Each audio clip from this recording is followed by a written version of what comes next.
I am starting the recording of this video. So today, the 3 items on the agenda: integration review packet, the one that's uploaded on week 1, and there are 15 problems. My expectation for you guys that you see these problems, you know how to solve them. Maybe not immediately, but you have a pretty good idea how to do U substitution for integrals, both definite and indefinite. Okay, so 15 problems, you had an answer key. Are there any problems that you would like to discuss in particular that maybe you've attempted and you still didn't get the right answer? Anything you would like to discuss, this would be the time. So let me know. Problems 1 through 15. Any issues? Okay, somebody is asking number 15. Okay, let's take a look. Number 15, Zachary is asking, did it not work out? Or was your answer something different than the answer key? What was the issue there?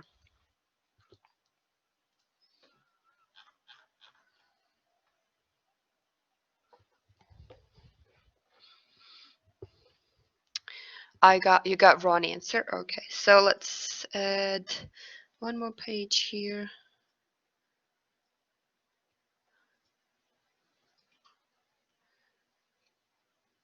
Okay, so let's go ahead and solve this problem. Okay, so this is integration review problem 15. And this is what I have. Let's see that you guys have the same thing. From -2/7 to √2/7, also negative, right? Okay, and we have dt over t times square root of 49t squared minus 1.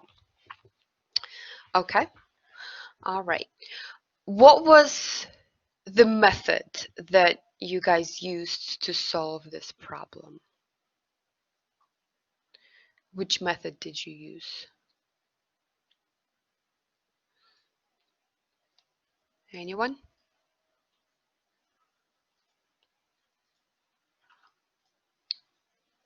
Okay, so do we have anybody who solved this problem and got any sort of answer?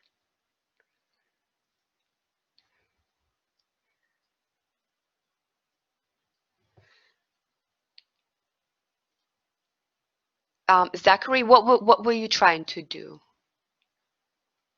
Now remember, this assignment is not graded, but you really should be working on these. What were you trying to do? And if you have a microphone, go ahead and talk. That's okay.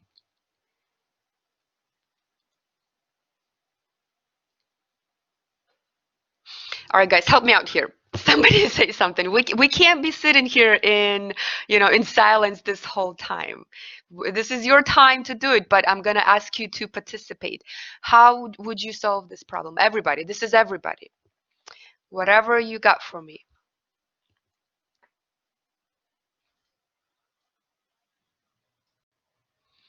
Maybe it'd have to be some kind of U sub to start with. Okay, yes, U substitution. So let me go ahead and call out on the entire class. Ava, Caleb, Christopher, Duncan, Gerald, John, Lomson, Matthew, Samantha. Have you guys attempted this problem? This is important. This is very important. This is not arcsecant, okay? We do not know substitution with Triggs just yet. This is a method that we're going to use. Remember, this is a prerequisite. This is a prereq, which means you should know this before you walk into Calculus 2. Okay, so all right, yes, this is the entire packet is U substitution, the whole thing. Okay, no trig substitution is needed. Okay, what is the U substitution that you used here? Okay, so what is the U?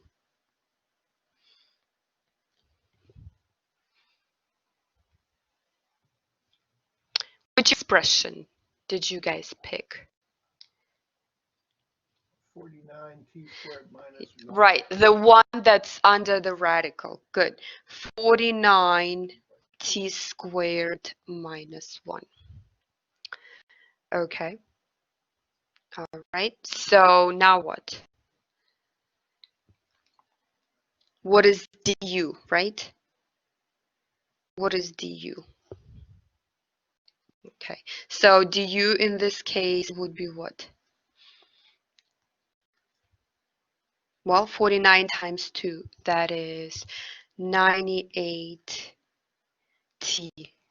dt, right? Okay, don't forget about that dt. Okay, so 98t dt, okay, you can also rewrite this as follow. Negative 2 over 7 to negative root 2 over 7. Then let me write it like this. So this is 49t squared minus 1, and let's raise this to negative 1/2 power, right? Okay, t dt. Maybe that will help. Okay, so now what? So we have 98t dt, okay? So what would you guys do next? How would you approach this problem?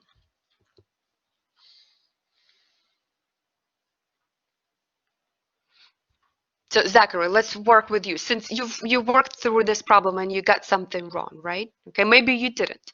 Okay, what was your next step?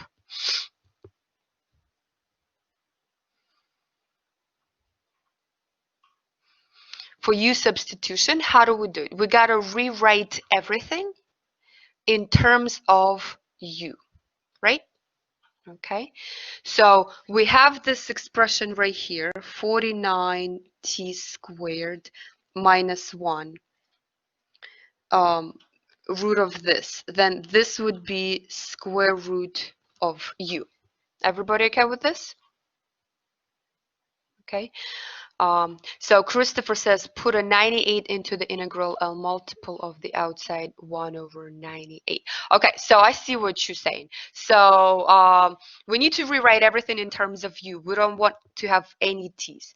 So we have dt. That dt is what?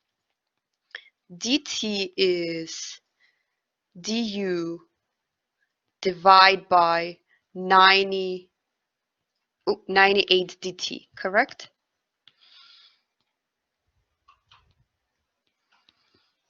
Okay, is that right? Everybody agrees with that? I'm just solving, right? Wait, did I do that right? dt is solved for this way, 98 divided by 98, du divided by 98. Okay, good. All right, so that is our dt. Now, what about that t right there? Okay, so we will take care of it once we plug everything in. So let's just take this expression right here. dt t times 49t squared minus 1 in the denominator. Okay, and now we need to rewrite everything in terms of u. Okay, if I do this, let's see, what is dt? dt is du divided by 98t. Okay, now t, we're just gonna have to write it like this. Okay, for now, we're just gonna write t just like that. So that is your t times what? Times square root of u. Okay, so this part right here, do you guys see what that comes from? Okay, I'm just writing dt as du over 98t, and then that t is still in the denominator. Okay, so now I have this expression. Let me go back here. This is du over 98t squared square root of u. Okay, and what do we get now? Well, what is t squared? We can rewrite this in terms of u. okay? Because that would be easy to solve. That would be u plus 1 divided by 49, okay? So did anybody try to do this step when you rewrite everything in terms of u? Let's see. Zach, did you go that far? Or were people having a hard time with, okay, so you did not. Okay, so what was the issue? Were you guys not able to rewrite everything in terms of u? Or I'm just curious, what's stopping students from completing this problem?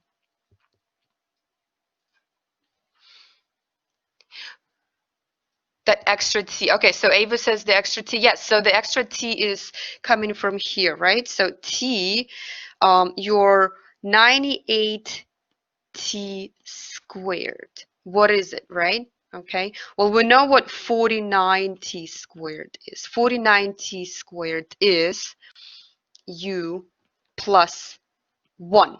You guys see that? It's just from where we define our u to start with.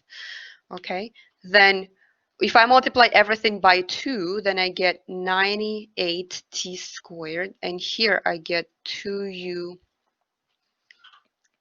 plus 2. Okay, minus 2? Why is it minus 2? Well, we're solving for t, so we're adding the 1, right? We're adding the 1.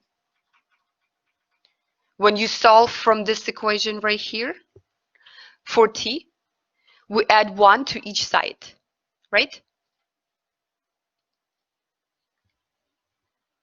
Okay, so plus should be okay. Is that right? Is that okay? Okay, good. All right, so once you rewrite everything in terms of u, some of you will probably just leave it as is, integrated, and then convert, then go back to the limits. Or you can convert everything to limits, okay, to limits in terms of u, okay? So I want you to finish this problem. See if you guys can finish it by next time we meet. See if you can work this through. It's a little bit messy, but that's okay. See if you can work through it. All right. Okay. I really want students to know how to do it. If you haven't attempted it yet, definitely do it. Okay.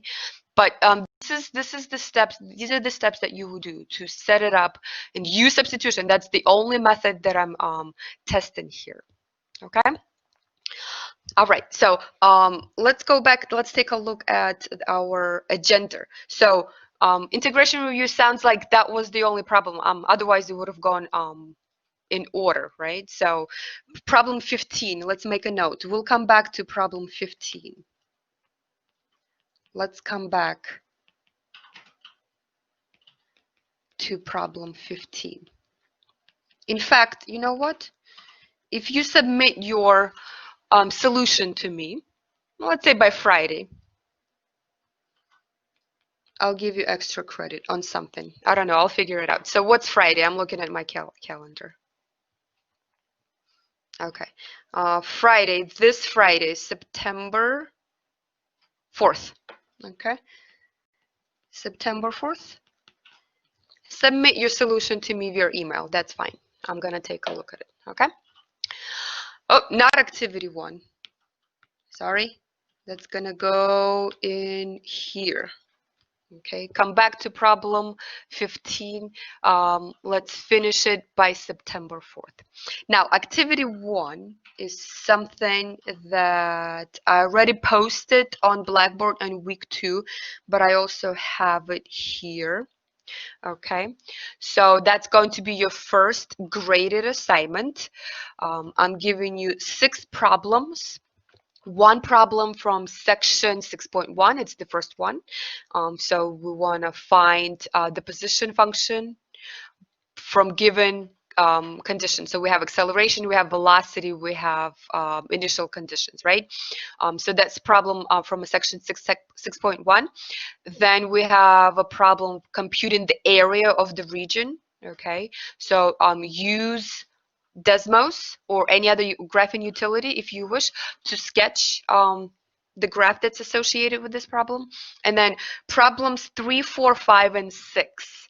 These are all for volume, which is what we covered this week. So I really want to have all the rest of the time spent on problems that I picked for you guys because it's a lot to learn and I want to make sure you have enough information to work on this assignment. Okay, so this assignment is due, I forget where it's due. Let's take a look. So chapter 6, let's go to week 2. This assignment is due September 7th. Okay, it's a Monday. And what you would do, you would write out all of your solutions, take a picture or save it somehow in a PDF file, whichever way you prefer, and submit as many files as you need. So separate paper, separate solutions. You would click on activity 1, submit here, and upload your answers. Okay. So I used to, in my other classes, in my regular classes like face-to-face, these assignments used to be a lot longer, like 10 to 12 problems. So I'm reducing the load this semester a little bit. So you have 6, but I want to make sure that you guys understand I will be grading this for correctness. So checking every solution and giving you feedback, and then I'll give you feedback for every one of them.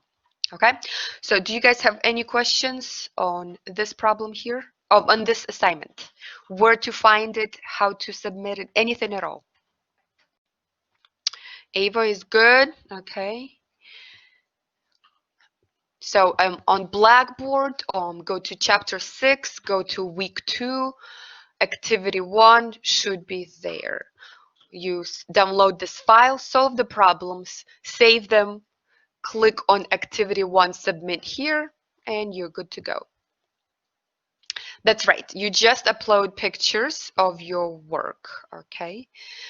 When you upload them, please make sure they're oriented in such a way that I don't have to rotate my head because a lot of times I can't rotate the files. So please have them straight. If it's a PDF file, I think it's automatically going to upload it straight up. But if a JPEG, sometimes it uploads it in different orientation.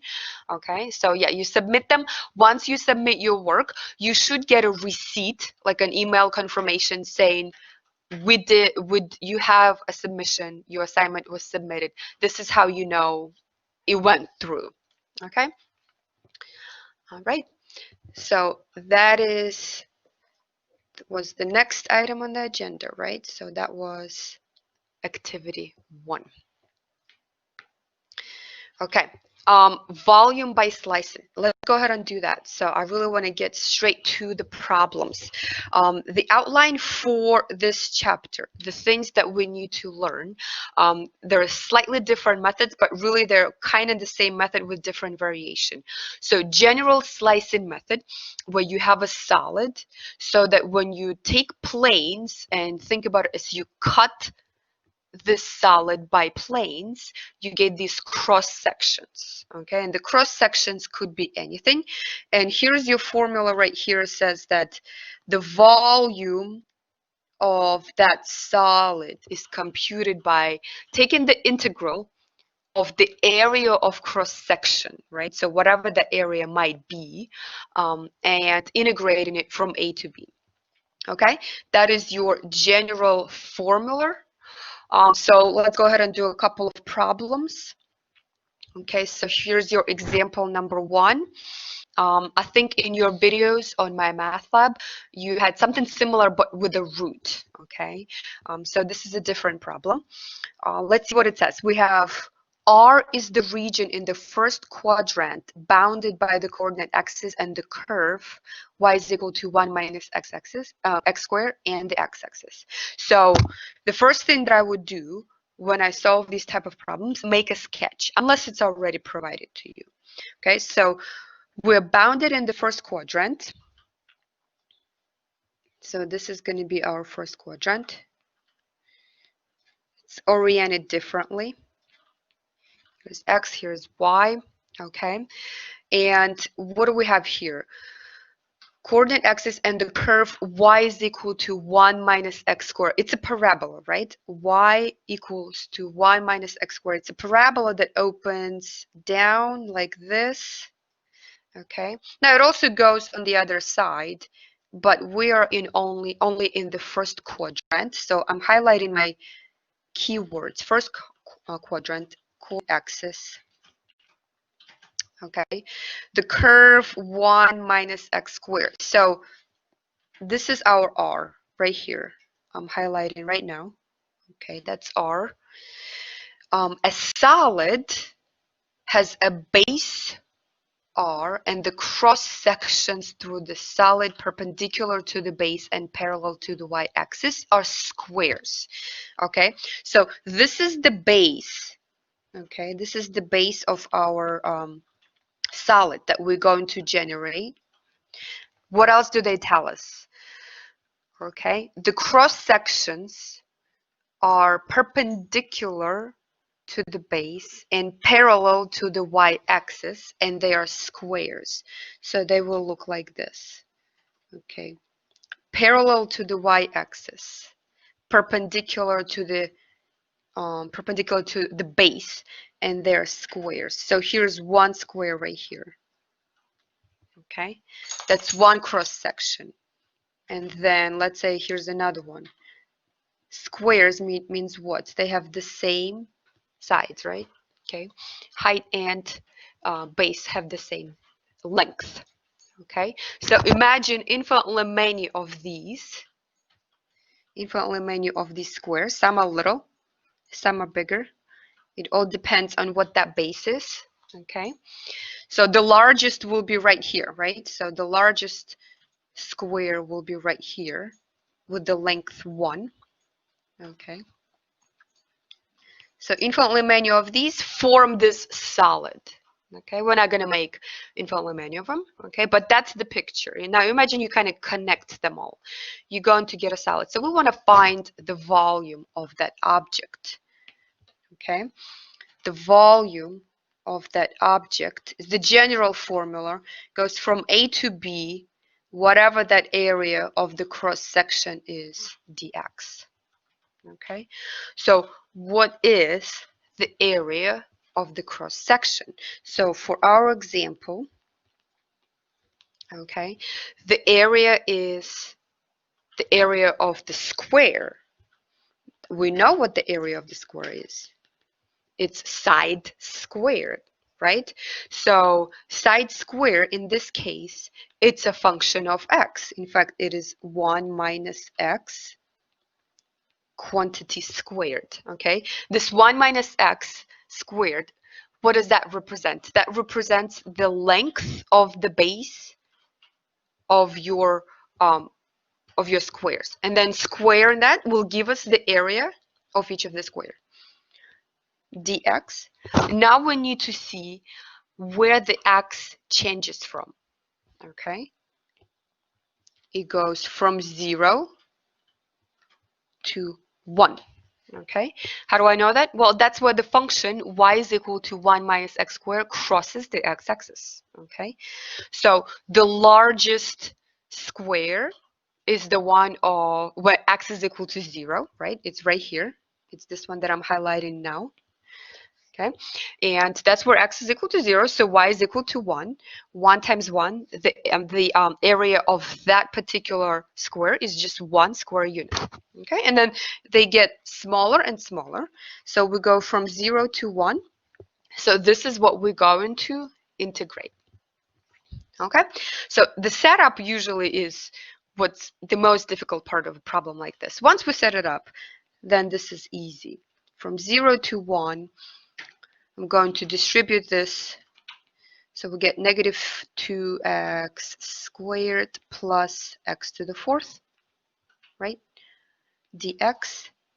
And now we integrate this as a polynomial. It's easy to integrate. Plus, let's see, 1/5 x to the 5th. We evaluate from 0 to 1. At 0, everything is gone. So we get 1 minus 2/3 plus 1 over 5 minus 0, right? Okay, so once you do this, you should get 8 over 15. Okay, so the volume is 8 over 15 cubic units, right? Okay, notice we're integrating the area. We're taking the area, we're integrating, we're taking one dimension higher. So we should get cubic units, in which we do. Okay, and that's what volume is measured in. All right, let me stop here for a minute. Let's absorb all of this. Any questions that you guys have about this problem? Anything? The second square is only because it is a square. That's right. Yeah, let's say it wasn't a square. Let's say it was a rectangle. Then we would do side times length, whatever that is. But because it is a square, we just square the base. So your cross sections could be all sorts of things. They could be triangles. They could be semicircles. They could be circles. And actually, disk method and washer method is nothing other than a special case of the general method, where we have cross sections that are circles or disks. The idea is exactly the same, right? So yes, so Christopher said, is the second square only because the shapes themselves are square? And the answer is yes. That's exactly why. Okay. All right. How are we doing? Is this okay?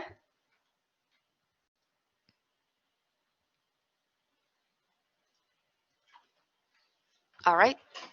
Looks good. Okay. Let's take a look at problem 2. What's going on here?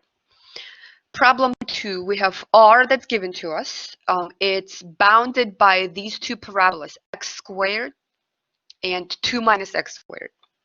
So we have our solid that has that base R, and the cross sections through the solid are perpendicular to the base and they're parallel to the y-axis, and they're once again squares.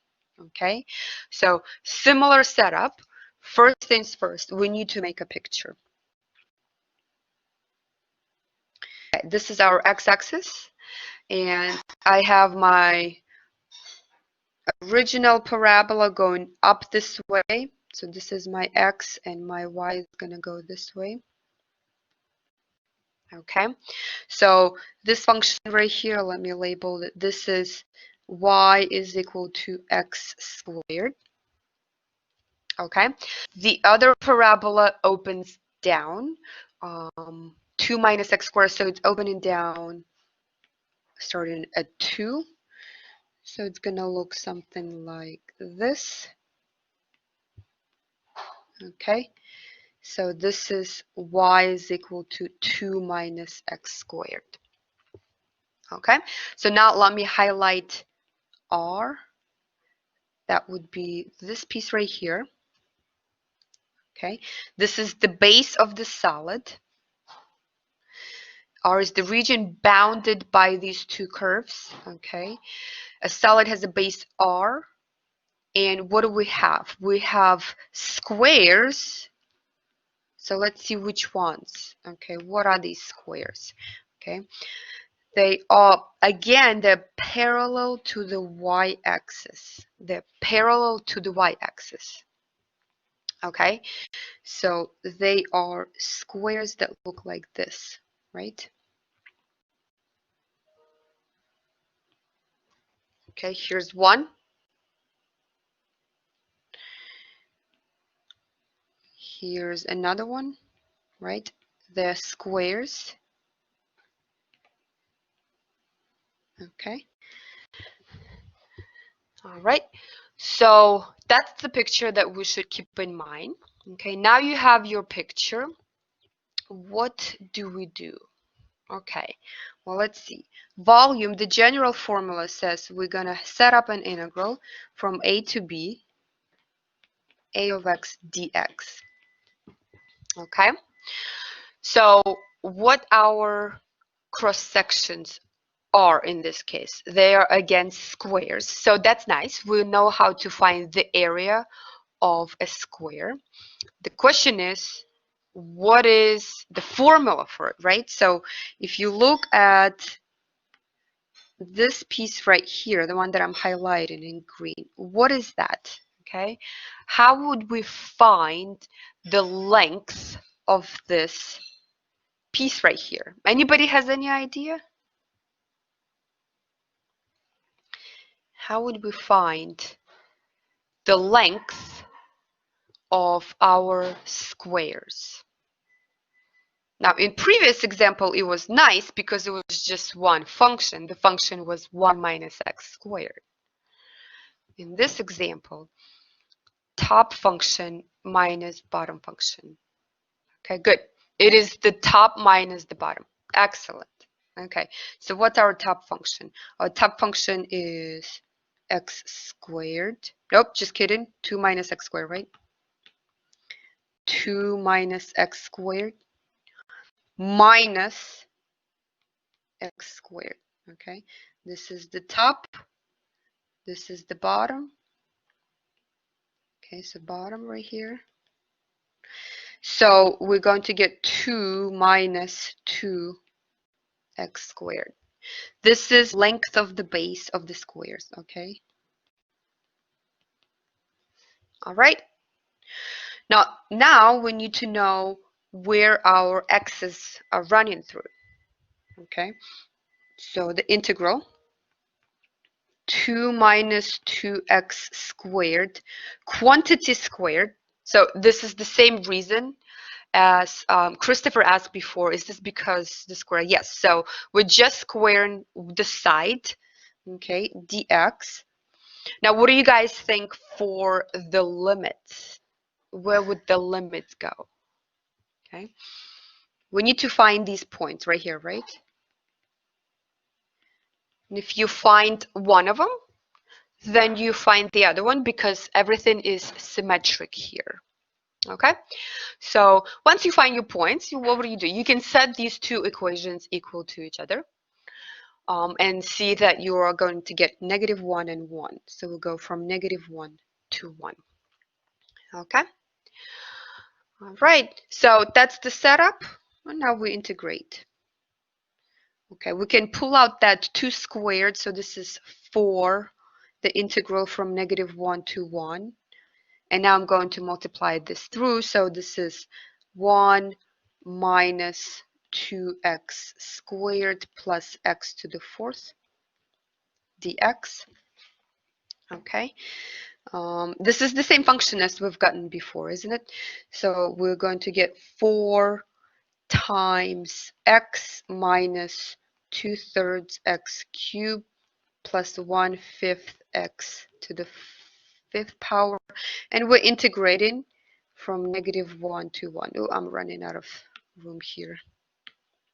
Let me rewrite it somewhere else. Okay, so we get 4 times x minus 2/3 x cubed plus 1/5 x to the 5th. We go from -1 to 1. Okay. So one way you could have done it for this particular problem, we could have found it from 1 to 0 and double it. Okay, and it will give you a little bit less computations. So double and then multiply by 4. But once you do this, I'm going to let you guys do the algebraic steps. You should get 64 over 15 cubic units. Okay, that is the volume. All right. So again, the computational part, I'm not too worried about. If you make a mistake there, it's not a big deal. It really isn't.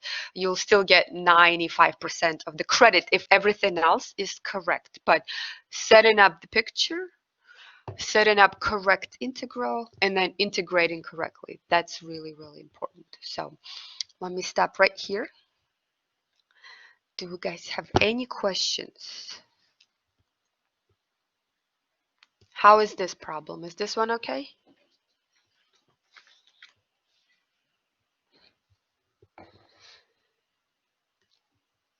Christopher says good. Okay. No questions. All right. Great. Okay.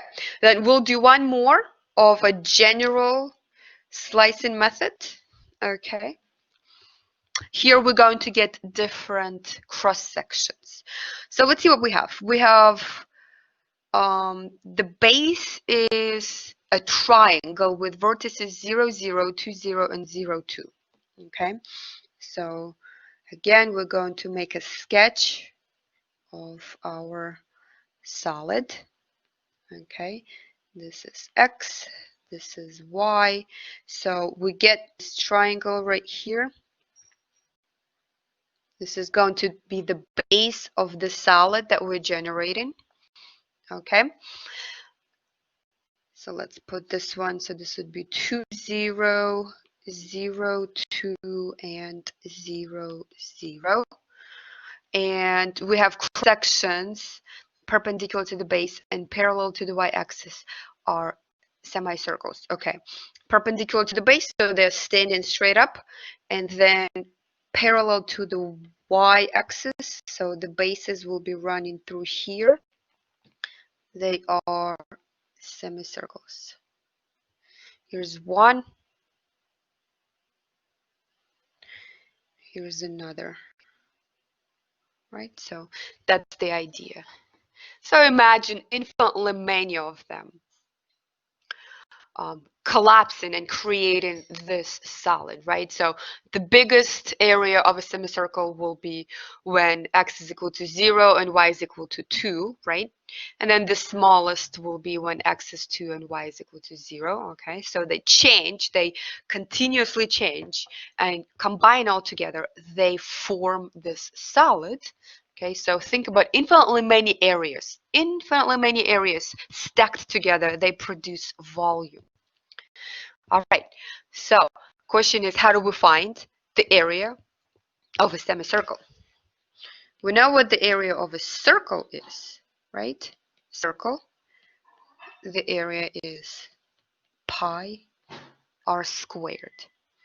Well, if looking at semicircle, then it's just half of that, right? Semicircle, 1/2 pi r squared. Okay, 1/2 pi r squared, in this case, that's what we need to find. So what is r?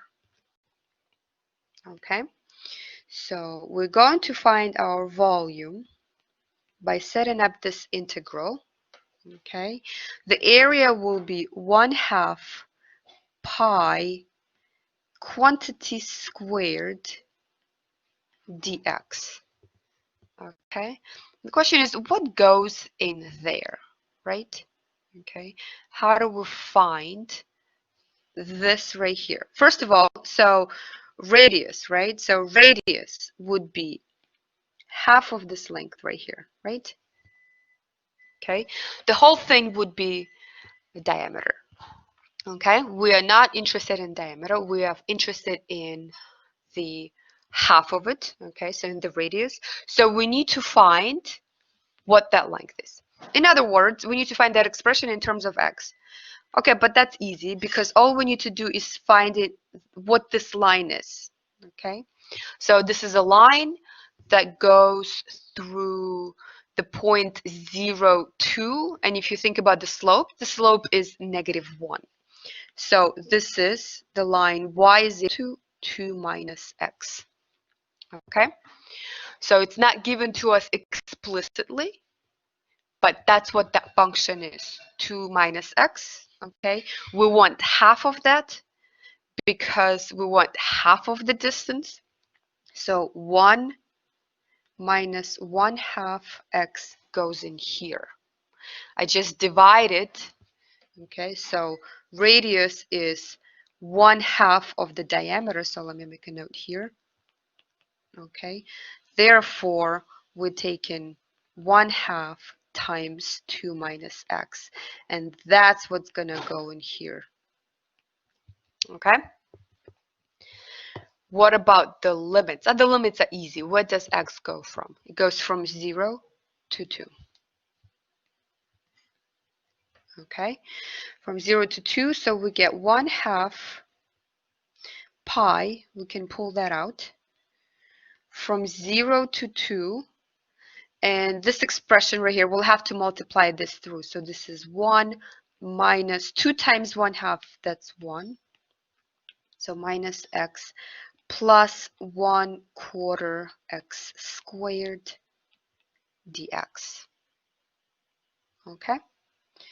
Now the rest is easy. This is integration of a polynomial function, right? So pi over 2. What is the antiderivative? This is x minus 1/2 x squared plus, nope, plus 1 over 12 x cubed. And we go from 0 to 2. Okay, let's see. At 0, everything vanishes, so we don't need to evaluate that. So you evaluate that at 2, right? So once you do the evaluation, you should get pi over 3. And this is cubic units. Okay. All right. So here's your example where you have R given to you as a description, right? So they just said, okay, we'll take this triangle with these vertices. Okay.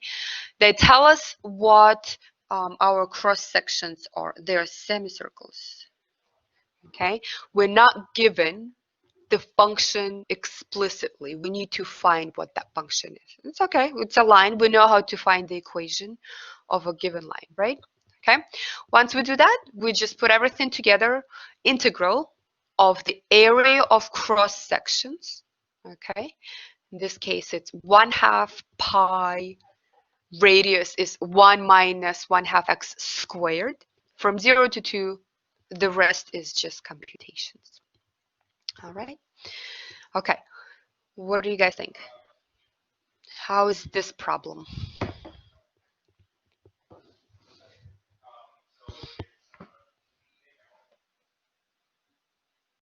Good. It gets a lot easier as you explain it. That's great.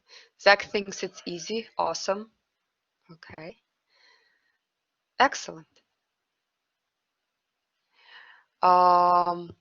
So Christopher is asking this question. So we will always get a formula or a simple shape.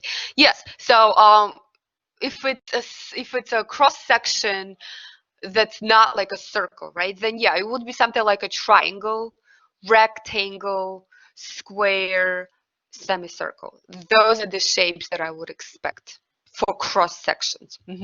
So trapezoid, unlikely. I mean, theoretically it could happen, but I've taught this class many times, and I don't remember any examples with like trapezoids, but triangles, yes, semicircles, yes, just like really simple geometric figures. And then, yeah, you just decide what that formula is. Okay. Right. Okay. So then the next set of problems will deal with disk method. Disk method about x-axis, and it is nothing completely brand new. It is definitely not much different from what we just did, except that our cross sections are circles. Okay, you can think about it this way. Why is it disk? Because anytime you take your shape, whatever that 3D object is, and you slice it with your planes, when you open up, the cross sections are circles.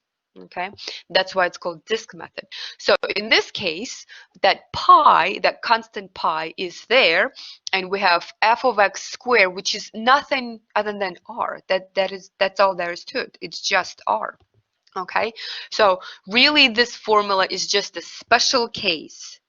Now let me make this is just a special case of the general method.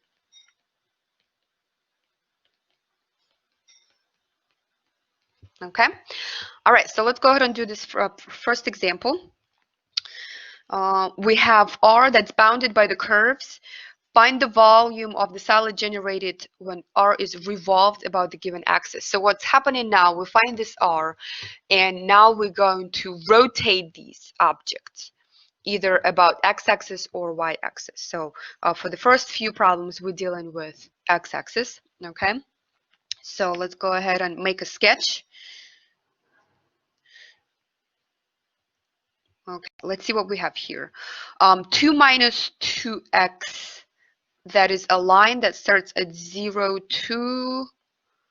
Okay, so it starts right here, and then the slope is -2, so it goes down like this, right? X is equal to 0 and y is equal to 0. So we have this this triangle. Okay, that is our R. And we're going to rotate this about the x-axis. So we're going to generate some three-dimensional object.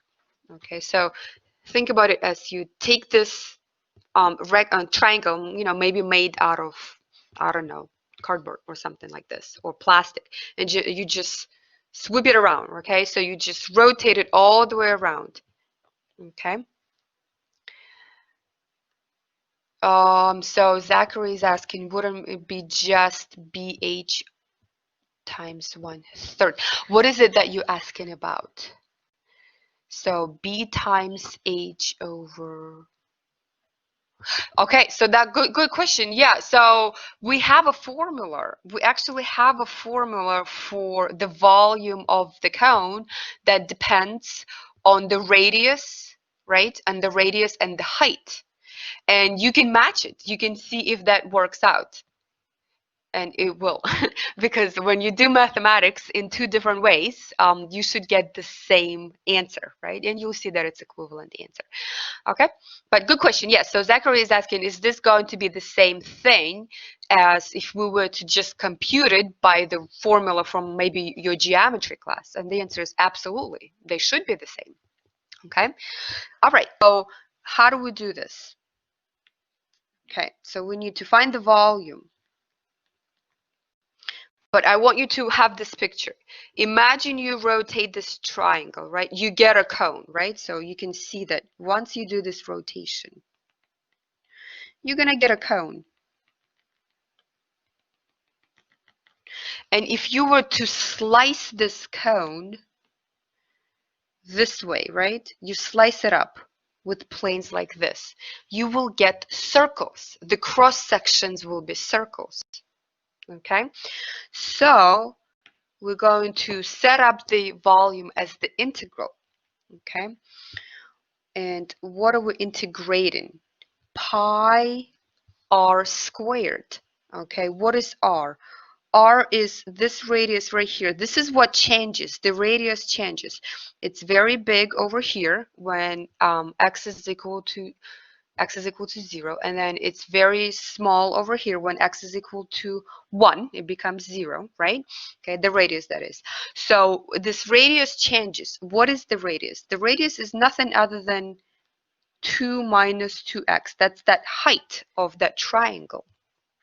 Okay, squared. Everything is in terms of x. Notice that we have a function in terms of x. The integration is dx, which means we need to decide where our x changes from. Our x goes from 0 to 1. And that's your limits, from 0 to 1. Okay, that's the setup. And again, think about it as all these circles stacked, infinitely many of them, get smushed together to produce this volume. Okay, all right, so this is pi, the integral from 0 to 1. Actually, I'm going to do 4 pi. I'm going to pull that 4 out. And now I get 1 minus 2x plus x squared dx. Okay, 4 pi. This is x minus x squared plus 1/3 x cubed, and we go from 0 to 1. Okay, so once we compute this, what is this? 1 minus 1 plus 1/3 times 4 pi, we should get 4 pi over 3 cubic units. Okay, all right. Is that the same thing? if we were to use the formula? So Zach, you said BH times 1 over 3. Okay. Does that match? What's the base? How big is the base, right?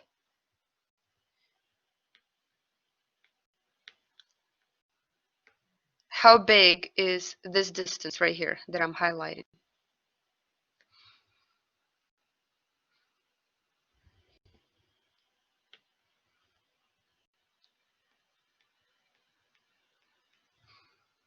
Oh, you guys can see it. Can you not see it? It's 4. Good. Okay. How big is, so let's see, BH, the height right here?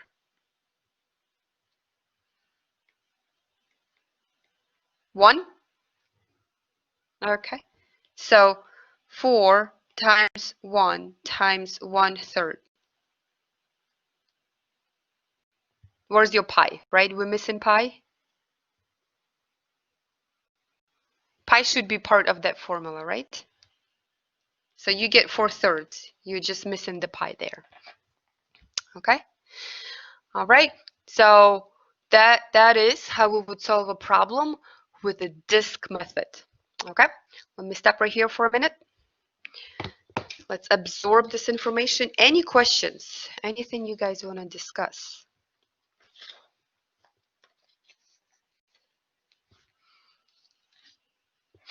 Is this okay?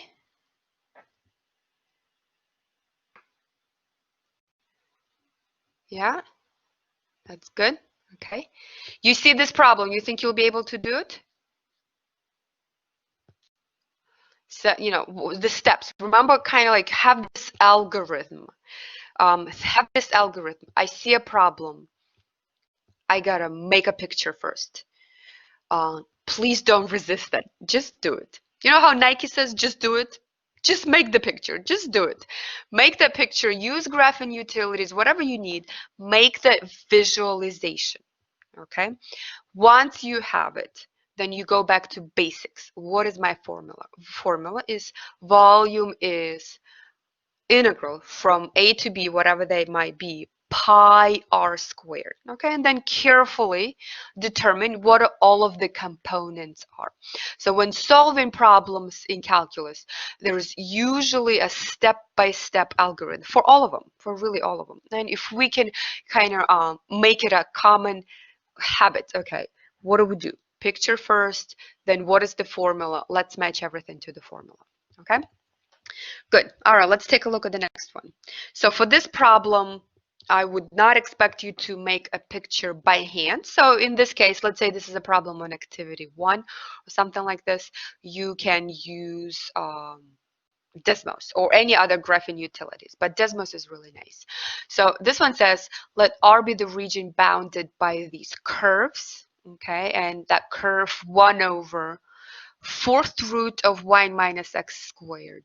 Not easy to graph by hand. So this is a good indicator. Okay, we'll just use a graphing utility. Okay, I'm going to tell you what that picture looks like. Okay, it looks something like this. Okay, so this part right here, that's your function y is equal to 1 minus 4th root 1 minus x squared. Okay, that's that top function. And here's your x is equal to 1/2. That's the vertical line. We have y is equal to 0 and x is equal to 0. So this is the piece that we're going to rotate about the x-axis. Okay, so here's my r. We're going to rotate it this way. Okay, so you can see what kind of object you get. You get this solid, right? So when we slice it with vertical planes, we get circles. Okay, just think about it. Mentally slice it with vertical planes that are perpendicular to the x-axis. Then you should get these discs, the circles. Okay, so what is the volume? volume is the integral. We're going to figure out the limits eventually of disk immediately. Disk. Okay, what does it mean? Pi has to be there, right? Pi. Whatever my radius is, squared dx. Okay, in this case, the radius is just this expression right here, right? So that would be 1 over 4th root 1 minus x squared. Okay. What about the limits? We need to see where that x changes from where to where. The smallest value of x is 0. The largest is 1/2. Okay. Notice how everything is in terms of x. The function is in terms of x. The limits and the integration itself. Will ever not be the function given? Now the function, well, they might not be given explicitly like in that triangle problem. Then you need to figure it out, right? So let's say it says here's the triangle with the vertices. Then you just need to figure out what that line is. So it's either given to you explicitly, like in this example, or in this example, the function was also given to you, 2 minus 2x. Or they could have said, let's take a look at a triangle with vertices 0, 0, 0, 2, 1, 0. And then you need to figure out what that function is. But we need to have a function in place, one way or the other. Okay? All right. So now, what do? We just integrate this, right? So this is the integral from 0 to 1/2 pi of root, now square root 1 minus x squared. Okay? All right. Do you guys know how to integrate this? 1 over 1 minus x squared. This is one of the standard integrals that we need to remember from calculus 1. What is the antiderivative? Does anyone know?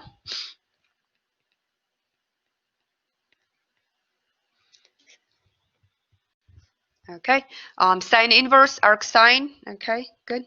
So whichever way you write, sine inverse is fine. Arcsine is also fine. Very nice. So we evaluate this expression from 0 to 1/2. So what is this? What do we get? So this is pi times sine inverse of 1/2 minus sine inverse of 0. Sine inverse of 1/2, that's pi over 6. Sine inverse of 0, that's 0, right? So we get pi times pi over 6, so this is pi squared over 6. Okay? All right, let's take a look. Let's see. We had our function, we had our R, make a sketch, set this up, square our radius, okay? They're a good resource for the examples that we should remember. What do you mean? I'm not sure what you mean, Daniel. Examples that remember. And, okay, maybe that explain. If it's trig and you've done it in Calc 1, yes, you must know it. If it's polynomials, exponential, logarithmic, yes, you should know how to integrate those. So as far as the integration goes, this is what my expectation is. So things like polynomials, absolutely. Standard trig. So all of the trig and all of the trig inverse, yes. Exponential, yes. Natural log, we actually haven't done. Unless it's something super simple like 1 over x. Okay, 1 over x, sure, we should be able to integrate that. So all of those functions are fair game. Inverse, absolutely. Sine inverse, cosine inverse, tangent inverse, and secant. Those derivatives we should definitely know. Okay. I don't know if that answers your question, Daniel.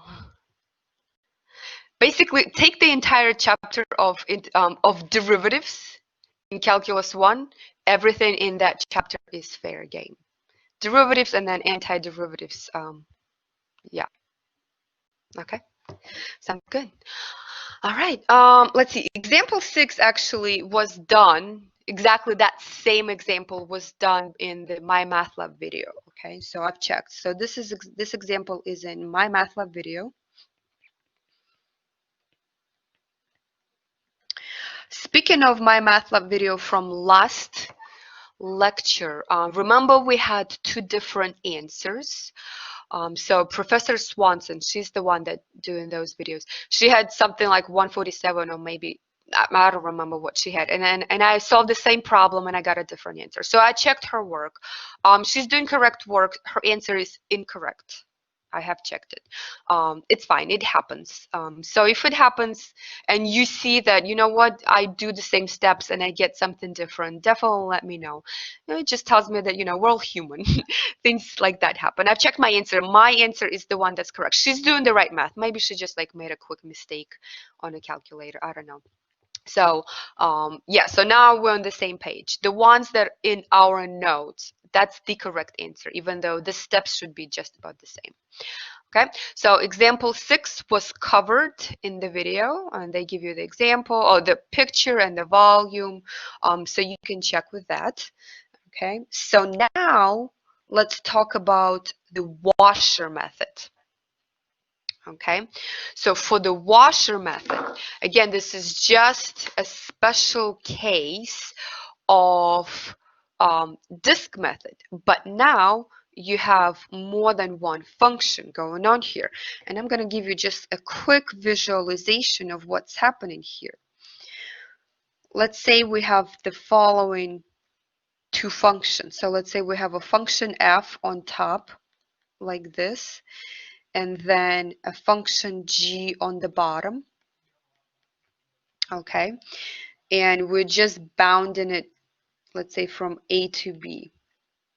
Okay, and now we're going to rotate this piece right here. So imagine you're rotating this R through the x-axis. Okay, and once you do this and you slice your solid, what's going to happen? You're going to get this hole in the middle, right?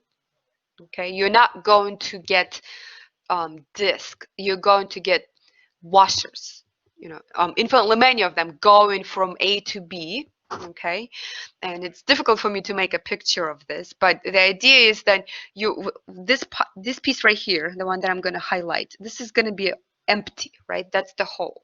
Okay, and then you're going to get washers, which means, well, we got to get rid of that empty place right there, right? So your radius is slightly different. Your radius will be not necessarily the function f, but what is it? So you can think about it as it's the difference of the 2 radius, which makes sense. Okay, it's this big height right here minus this little height right here, which will give you this new expression.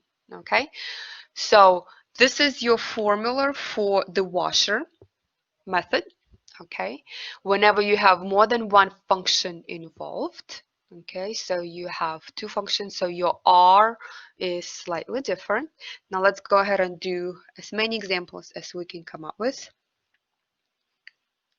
Okay, all right, let's see. In your videos on MyMathLab, you had similar examples, but just a little bit different. Okay, I think they had different values under the radicals. So let's see what we got here. We have R that's bounded by these curves, which means we should make a sketch. Okay, what do we have? We have square root of x and x squared. So square root of x will look like this branch, and x squared is the parabola going up. So now I have this leaf, I guess we can call it that we're going to rotate about the x-axis.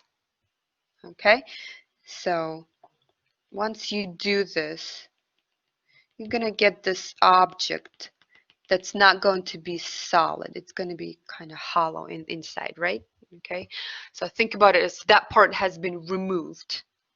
Okay, so once you slice it with, let's say we slice it with a plane like this, okay, we're not going to get discs anymore. We're going to get washers.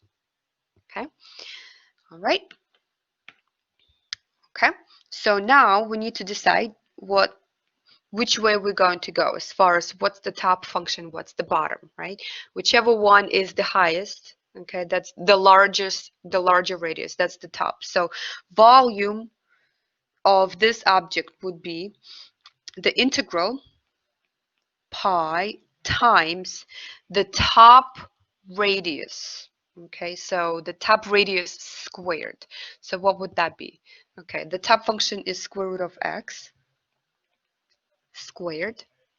Okay, minus the bottom would be x squared dx.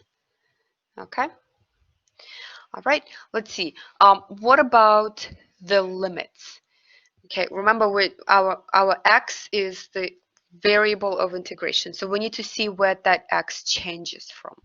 Well, it starts here from 0 and we end up over here. Okay, and you can see from the equation, if you just set them equal to each other, you're going to get two solutions, 0 and 1, right? Okay, so we go from 0 to 1. Let's pull this pi out. We're integrating from 0 to 1, x minus x to the 4th dx, and this is easy to integrate. Pi times 1/2 x squared minus 1/5 x to the 5th. We go from 0 to 1. Okay. All right, what do we do? So at 0, everything vanishes. For 1, 1/2 minus 1/5. What is this? Is 10. So 5 minus 2, that's 3/10, right? So 3 pi over 10. This is cubic units. Okay. All right. So again, how would I approach this problem? Okay. Sketch number 1. Okay, number 1 priority. We'll make our sketch. Okay. Then you visualize this process of rotating this object about the given axis. So far, we've only been dealing with x-axis. Okay, so we rotate it, and then you mentally slice this object and see what do we get? Okay, we don't get a disc. We get a washer. All right, that means there should be some subtraction there, right? So r on the top square minus r on the bottom squared, and then the rest is just computations. Okay, now a little warning. Okay, this happens sometimes. Okay, but what we should not do is the following: pi square root of x minus x squared squared. Okay, let's go ahead and cross this. Okay, do you guys see how this is different? Okay, we're squaring our radius first, radii, and then subtracting them. Okay, this is not the same thing as subtract them first and then squared. Okay, what we're really doing, we're finding two different volumes and then we're subtracting one from the other. Okay, that's one way for you to think about. Okay, so this operation, the one that I just wrote in red, that will produce a wrong answer. Okay, so I just want you to take a look at it and see that completely different expressions, right? In the one that I crossed, we have square difference. In the correct one, we have difference of squares. Okay, different answers, you know, one is right and one is wrong. So just be very careful when you set this up. Okay, it has to be the right way. Sometimes you know that it's wrong because sometimes these expressions, if you square it the wrong way, either will be so messy and so complicated. Okay, that's one way to kind of say, ooh, maybe I've done something incorrectly. Okay, all right, let me stop here for a minute. Any questions? Anything you want to discuss for this problem? Example 7. How we doing so far? Ava, thank you. No questions. Anyone else? John is good. Matthew, good. Okay. How are you feeling in Feeling good. general about the integration? I mean, I'm going fairly fast with, let's say, polynomial integration. But this is also my expectation that you see a polynomial and you know how to integrate it. Is that okay? Everybody okay with integrating polynomials? Is that good? Okay. Yeah, getting there. Yep. Okay. Some of the Polynomials should be, kind of like this. If you wake up in the middle of the night, you can integrate a polynomial. Sine, cosine, maybe a little bit time, so some functions may take you a little bit more time, but polynomials, that's no question. It needs to just be kind of like, 1 + 1 is 2. Okay. All right. Okay, good. So 7 is done. Let's see. I don't think problem 8 was in your video. I don't think it was. So let's go ahead and do this one. Okay. We have a bunch of lines here. Okay. Find the region bounded by the following curves. Okay, we have y is equal to x. Oops, that's not what I want to use. So y is equal to x is the identity line. Okay, then y is equal to x plus 2. It's the same line but shifted 2 units, right? So let's just say right here. Okay, x is equal to 0. That's the y-axis. And x is equal to 4 is a vertical line. Okay. So we're rotating this piece. What are we rotating this about? About x-axis. Okay. Again, you can visualize what we're going to get. Okay, we're getting kind of like a bucket with a very thick side, right? So one way to think about it. Okay, but it's not solid. There's a hole in the middle, and once we slice this bucket, so to speak, we're going to get washers. If we take infinitely many of these washers and put them together, we're going to get the volume of the solid. So what is the setup? Okay, let's see. Volume is given by the integral. We're going to figure out where the limits are first. What do you guys think? You look at this picture. What are the limits? First one is easy, right? We're going from 0. Okay, 0 to 4. Beautiful. Okay, that's where your x goes, from 0 to 4. Okay, good. All right, now you get in these discs. So, not discs, washers, pi times something squared minus something squared. What's the first thing that we're going to square? What do you guys think?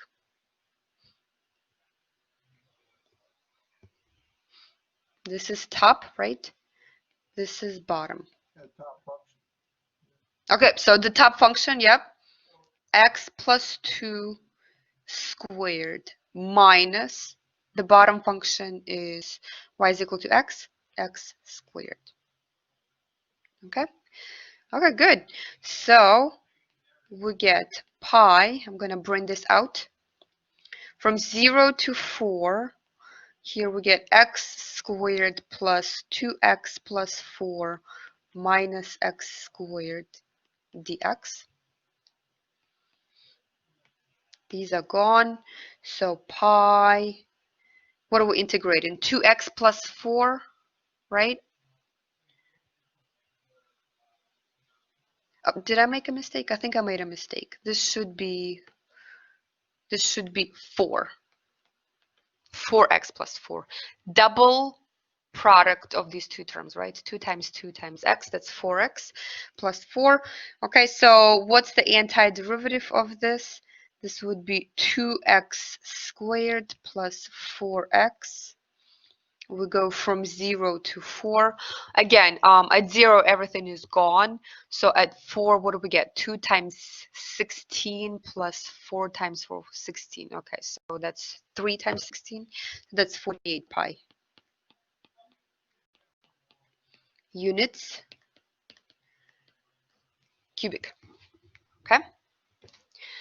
All right, so 48 pi cubic units.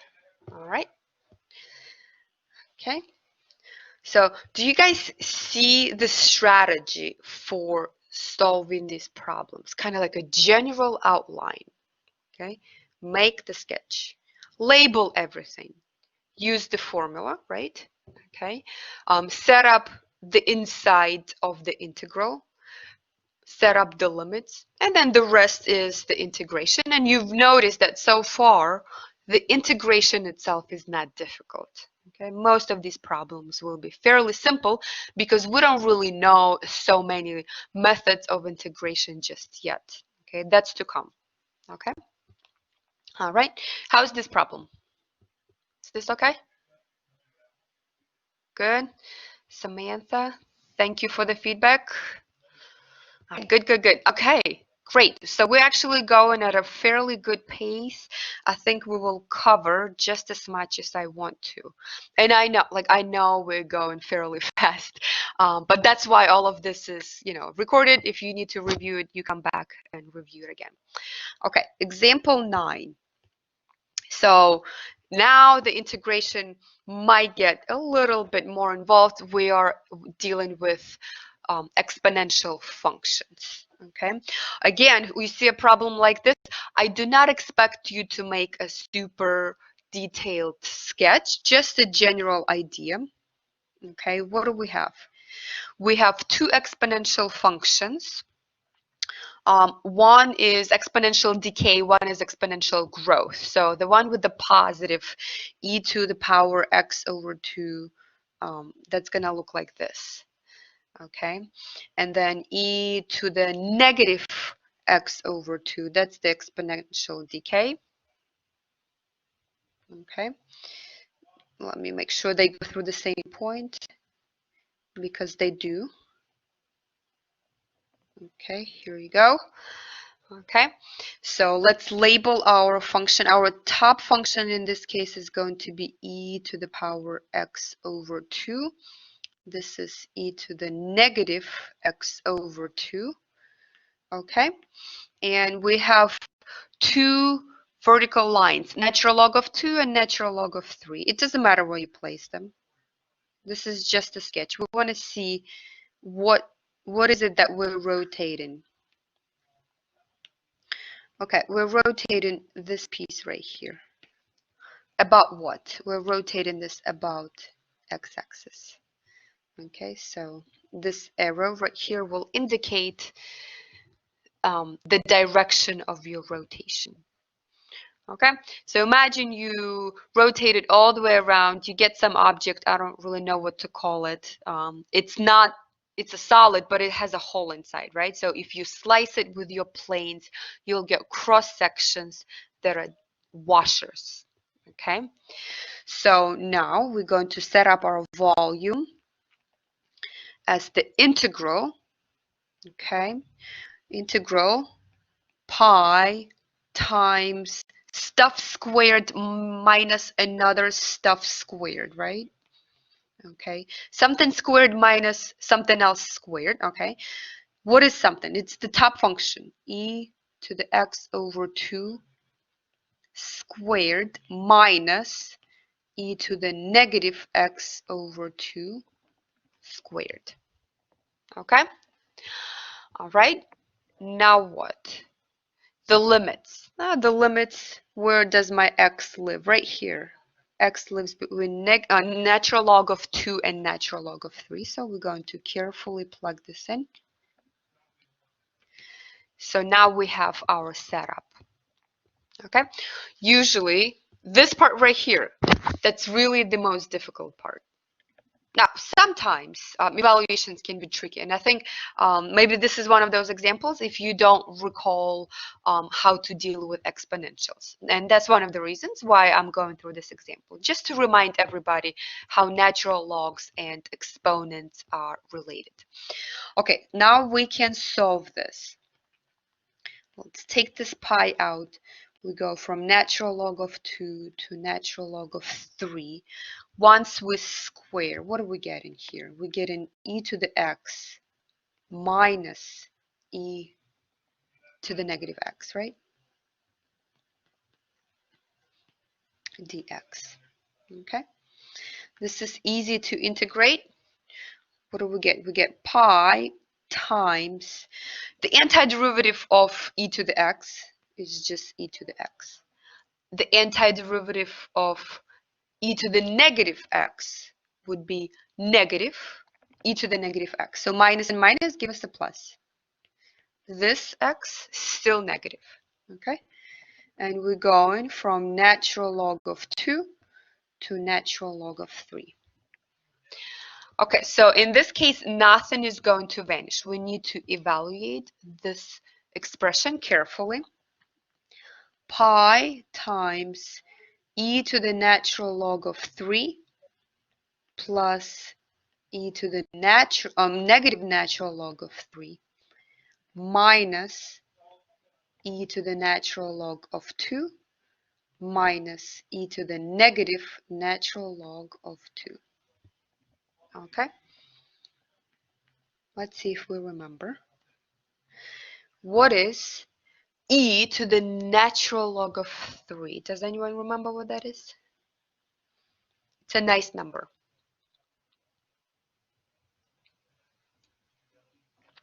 Yes, a whole bunch of you saying 3. Great. Okay. What about e, excuse me, to the negative natural log of 3? What is that number? 1/3. Great. Okay, so this is positive, right? It is positive 1/3.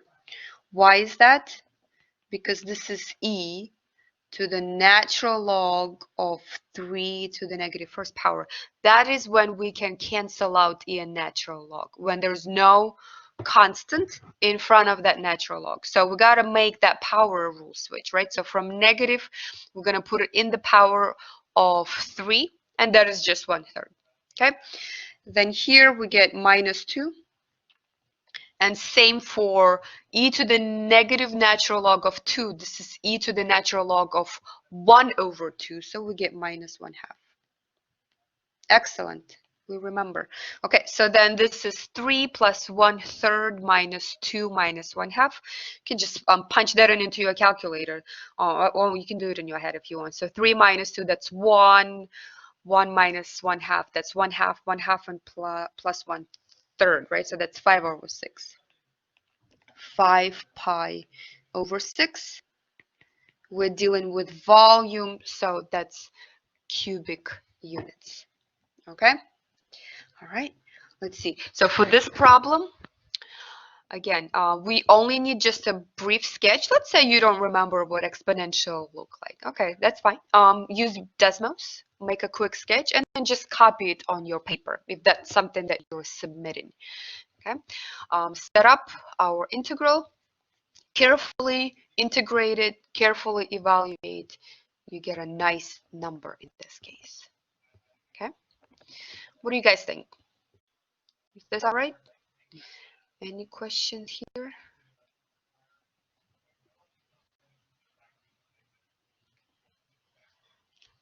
Doug, are you saying something? Because if you are, I cannot hear you. I'm just talking to myself. Oh, okay. All right. Anyone else? All good. All good? Okay. All right. Samantha says all good. Okay. Now, all of this mathematics can be done with rotation about y-axis. Okay. And fundamentally, there's nothing too different about it, except now you have x is a function of y. Okay, instead of y is a function of x. Everything is exactly the same way. So now when you rotate in things about the y-axis, you're integrating with respect to y. All your expressions are in terms of y, and your limits are for y. Okay, so we're going to take a look at this next problem, and it says determine which of the volumes will be bigger. Okay, maybe they won't be, maybe they will be the same. If we take our solid and generate it by rotating r about x-axis and then about y-axis, and see if we can get different values, or which one will be bigger, which one will be smaller. Okay, so that's problem 10. Let's go ahead and do that one. Okay, so first things first, we're going to make a sketch of what it is that we're rotating. Okay. Okay, R is bounded by y is equal to 4 minus 2x and the coordinate axis. Okay, so we're in first quadrant, and 4 minus 2x. So let's say something like this is a triangle, right? Okay, so this is y is equal to 4 minus 2x. And the coordinate axis, okay, they form a triangle. So we can rotate this. Let's rotate it first in the about the x-axis. Okay, we've done a similar problem already. Okay, so I think Zachary said there's a formula for the cone. Yes, there is. Okay, we can always check if our computations match. So let's go ahead and do about the x-axis. Let's find the volume of this cone, right? We're going to get a cone. So the volume will be the integral of what? Let's see, pi, in this case, r squared. Okay, rotating about x-axis, everything is in terms of x. So our r squared is just 4 minus 2x squared dx. Okay, and my x goes from 0 to what? To 2. Okay, that's where that line crosses the x-axis. Okay, so 0 to 2. Let's just make sure that everything matches. 0 to 2, that's this interval right here. That's where my x changes. Everything is in terms of x. 4 minus 2x, that's my radius, right? Okay, so I would be slicing it this way. Okay, I get my disks. 4 minus 2x squared dx. Okay, the setup looks good. All right, so let's go ahead and integrate it. Okay, so we're integrating from 0 to 2 pi. I'm not gonna have enough room here. Let me rewrite it. Okay, from 0 to 2 pi, and what do we get here? This is 16 minus 4 times 2 times 2 minus 16x plus 4x squared dx. Okay, we're integrating this expression. This is a polynomial. It's easy to integrate. So pi times what? 16x minus 8x squared plus 4 over 3x cubed. We're going from 0 to 2. At 0, everything is gone. So we just plug in 2 into this expression. So 16 times 2 minus 8 times 2 and so forth. You can just punch this into your calculator. I don't expect you to do this by hand. Okay. So once that's done, you should get 32 pi over 3. Okay. All right. So this is the volume of our cone if we rotate it about the x-axis. Okay, now let's go ahead and do this same problem, but now we're going to rotate it differently. Okay, let me kind of finish this picture of the cone. So here's your cone right here, right? That's what the cone looks like if we rotate it about x-axis. Okay, let's pick a different color to indicate we're doing something slightly different. Okay, still the same R. Okay, but now we're going to rotate it about the y-axis. Okay, so we're going to get this cone right here, right?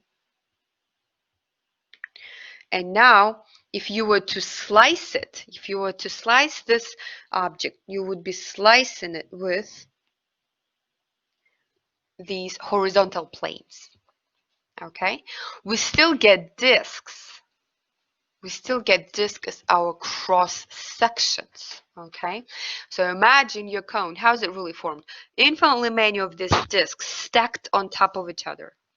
Okay, but what's the difference? What's the major difference now? Now my radius is right here. Okay, this is my radius, and it depends on y. And also, the change is happening with respect to y. The change is now from 0 to 4, not from 0 to 2. Okay, so what is the volume of this cone? It's the integral of pi times radius squared dy. And now we should go ahead and fill things in. Okay, so what is it that we're integrating? Okay, we'll come back to the radius. We know the limits. We go from 0 to 4. That's where our y is ranging. Okay, now what is the radius? Your x is now becomes the function of y. So all we have to do is solve this equation right here for x. Okay, once we do this, okay, what is this? The initial equation right here, let me rewrite it in terms of y. So x is equal to 2 minus 1/2 y, and that's your radius. So that's what's going to go in here. Okay, so I want to make sure that everything is right. Okay, pi r squared. What is my radius? Okay, it's that length right here that depends now on y. So it's solved in terms of y. 2 minus 1/2 y, okay, squared.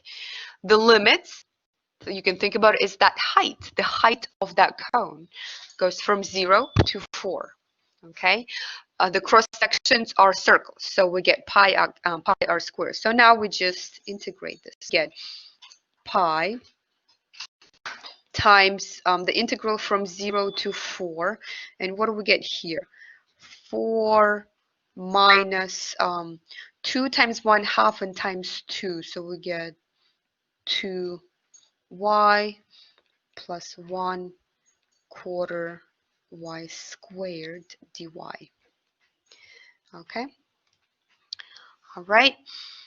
Now that's a polynomial that should be easy to integrate, right? So this is pi times 4y minus y squared plus 1 over 12y cubed. We go from 0 to 4. And again, at 0, everything is gone. At 4, once you evaluate it, you should get 16 pi over 3. Okay, also cubic units. All right, so one of these volumes is bigger, right? One of these volumes is bigger than the other.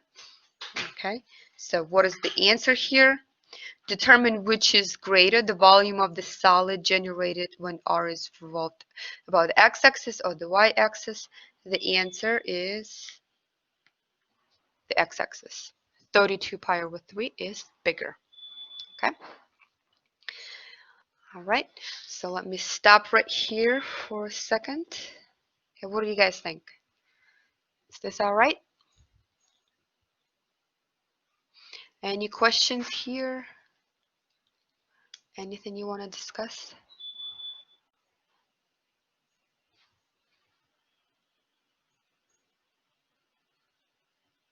Good. Okay. I was just gonna ask, did everybody leave? And I'm just talking to myself. You're all here. Okay, so Ava is saying yes, all good. Okay. All right. Okay, what time we got? 2:36. So example 11, we don't really quite have enough time to do this example entirely, but it's asking us exactly the same question. Which one of these is bigger, the volume? If you generated about y-axis or x-axis. So let's just set this up. Let's set it up real quick. We'll just do the picture. Okay. So, and then the integration part, maybe you can try and work on your own. Let's see, 1 minus x cubed looks something like that. Okay. Coordinate axis. So we're rotating this piece right here. This is y is equal to 1 minus x cubed. Okay, so if we rotate it about the x-axis, or if we rotate it about the y-axis, which of the volumes will be bigger? Okay, let's see. This point right here is 0, 1. This point right here is 1, 0. Okay, so I'm going to write, let's say, the volume if we rotate about x-axis. Okay, subscript x. And then the volume if we rotate about the y-axis. Let's carefully set this up. We're going to set up and we're going to stop. So both are integrals that will include pi stuff squared, pi stuff squared. For the first one, we're going to get dx. For the second one, we're going to get dy. Now, what about the limits? Well, the limits actually come up to be the same, okay? Here, we get from 0 to 1, and here we also get from 0 to 1. So far, not much is different. The question, what goes into each of the expressions for the integrand? Okay, so what goes into the first volume? Pi times what?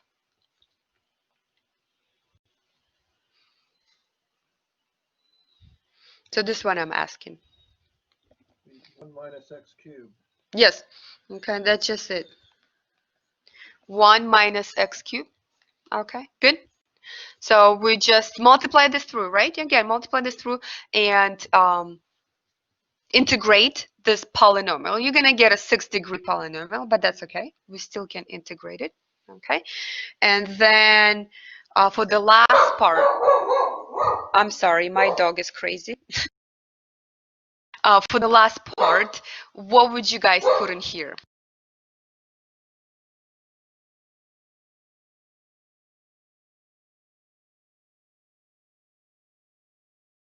Anyone has any idea?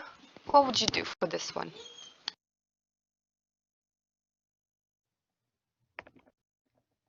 You have y cubed, the square root, well, root minus 1.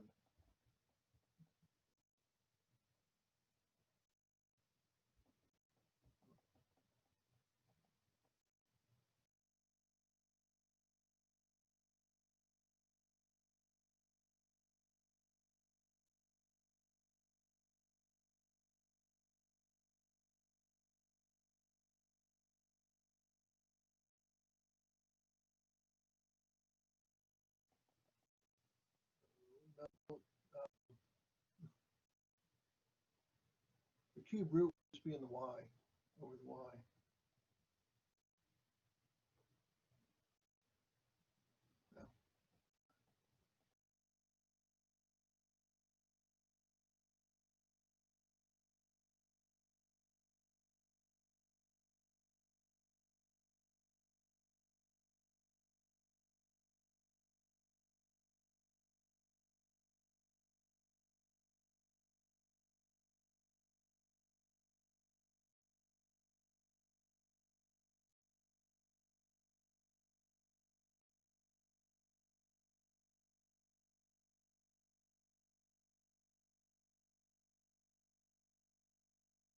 Oh, hello? Can you guys hear me? Yep. And now, Okay. I was wondering if I was just crazy. Okay, nope, nobody was crazy. Because my dog was going nuts, I had to mute my mic for a minute. I didn't want you to subject you guys to the insane barking. I'm sorry. No, everybody's internet is fine, but my dog was having an episode. Okay, so what I've done here, I've solved for x in terms of y, because I need to have everything in terms of y, right? So we take our function, solve for x cubed, and then take in the third root, which is a function. We can take a cubic root, that's okay. And then that's what you would plug in into your integrand. And then the rest, you just do the evaluation, okay? All right, so questions here? Besides the fact that we need to actually integrate this, how about the setup? The setup okay?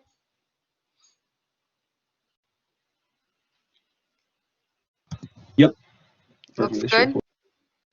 Makes sense? All right, excellent. So for next week, what do we have to do? Let's just go real quickly. Let's take a look at our activity.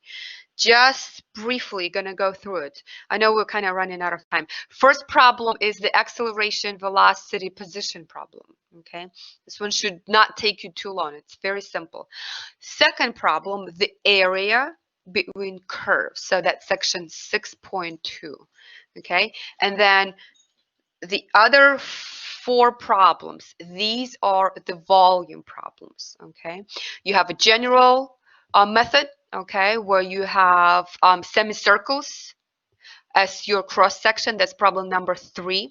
You also have circles for problem number 4. And then you have 2 problems where you have rotation about x-axis and then rotation about y-axis, okay? So take your time solving these problems. You are free to collaborate, okay? This is not a test or anything that's like an individual assignment. You are free to discuss this with your classmates, okay? You can ask for help. Just everybody will need to submit their own solution, okay? So that's what's due on Monday, all right? Okay, so anything else you guys would like to discuss before we call it a day? No, all good. Okay, all right. If there are no other questions, I'm going to go ahead and stop the recording.